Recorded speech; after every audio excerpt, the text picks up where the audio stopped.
Hello, this is Konrad, Yerba Addict here, and in today's video, we're gonna continue on the last video, which was about the discipline of thinking time, inspired by Cunningham.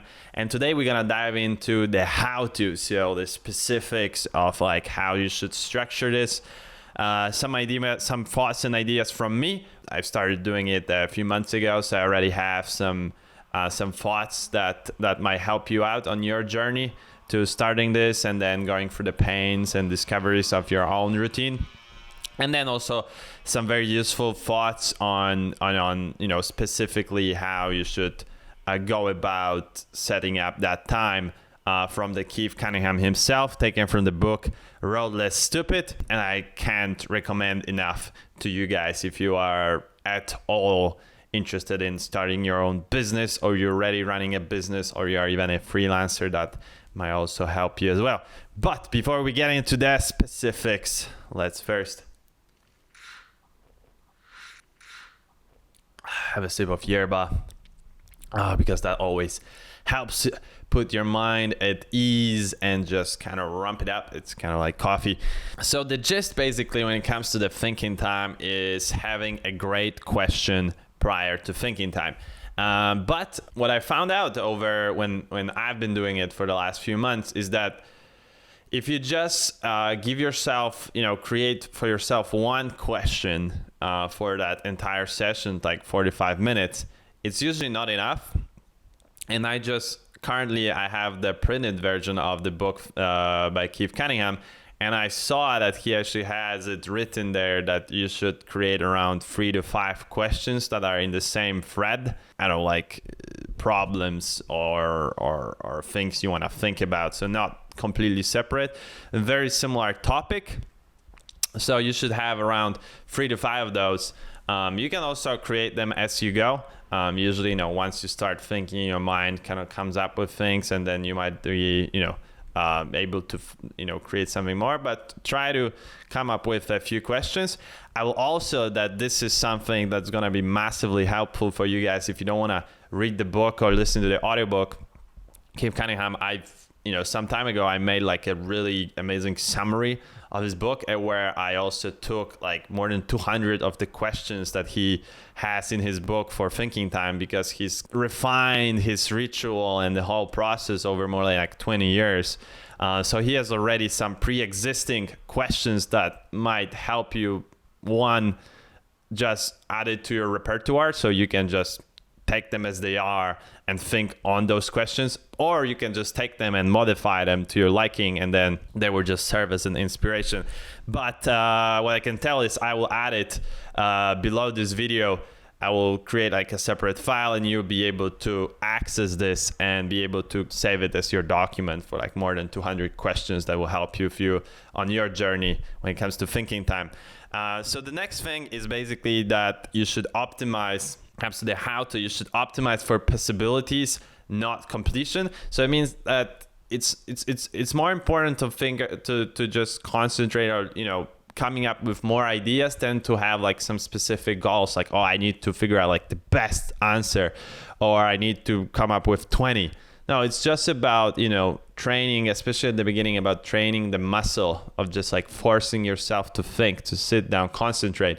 Even though like Keith Cunningham recommends like 45 minutes of pure thinking, and then around 15 minutes to review it and select the best ideas. I would say like if you can't, for him, the reason he mentions that's his kind of approach is because he cannot do more than like 50 minutes of like very high concentration. If for you that's lower or higher, if it's lower, then do 20. If it's higher, then do more. But I would say that should be enough for one session. I think it's better to just do them more often than do like one that's for like 3 hours or something like that. But if you can't even, if you can maintain like a great focus for 45 minutes, it's fine to reduce it.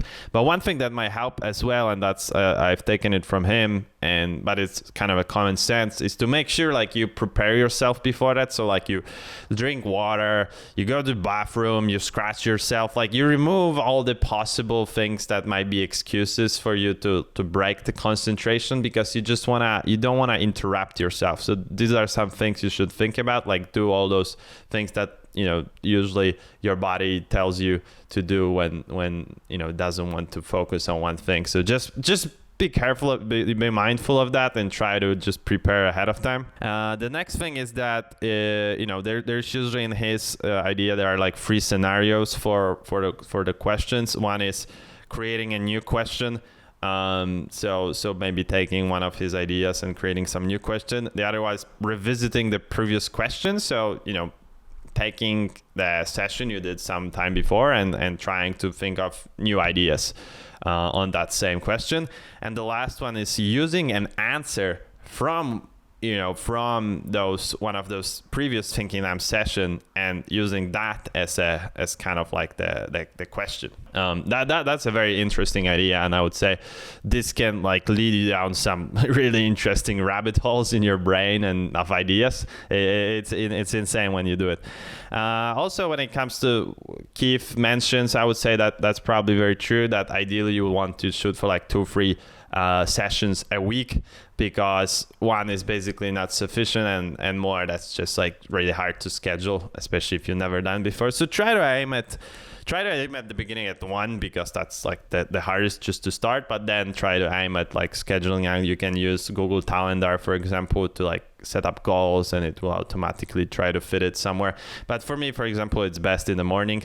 But this whole thing is kind of like a ritual, so you should just start with some frame, and then that's why I'm giving it to you here, and then just adjust as you go to your liking. You want to sit in a hammock, or you prefer to sit in your special chair, or you prefer to go outside. This is up to you. A lot of those things are very much changeable. The big one for me also, and Keith recommends, is eliminating all distractions. So really remove all digital stuff. Just maybe set up a timer on your computer or on a phone, but other than that, use preferably pen and paper, like this.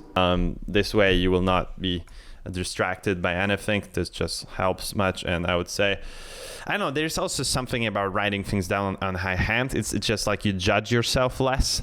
And that's also one big point, that you shouldn't judge your ideas. Like once you go down the thread, just write down anything. Write down not stupid ideas. Don't think about it. Just write them down. And one thing that really helps with that, forcing that, is after each answer, put an empty dot. Like put a dot, and so that it kind of forces you that, okay, there's something more that I can think of. So you kind of force yourself by making more dot, and then after each answer, always remember to write a new dot before you even start thinking of the answer. So that's really I would say useful tip. It also helped me. Also, one thing that I mentioned in the previous video is that the best ideas come in the third part. So in the last 15 minutes, because that's when you like really force yourself. The first are the obvious. The second, like the half an hour mark, this is where like 20 minutes to half an hour is where you like kind of have variation of the obvious ideas, and the last is like where it's usually most robust. But maybe it's gonna be different for you.